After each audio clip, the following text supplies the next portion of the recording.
Hello, this is Mike at Grenada Boatshed. Today on board a Dufour GibSea 51 from 2002. As you can see, nice wide side decks, walking all the way forward up to the bow. Plenty of hatches, so excellent ventilation.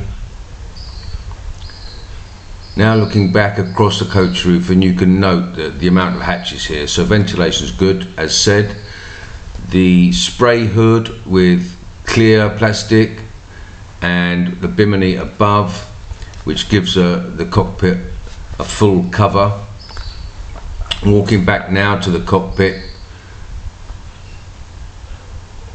we have a twin helm position, nice large cockpit with table, and all around the bimini are screens that come down, sun screens.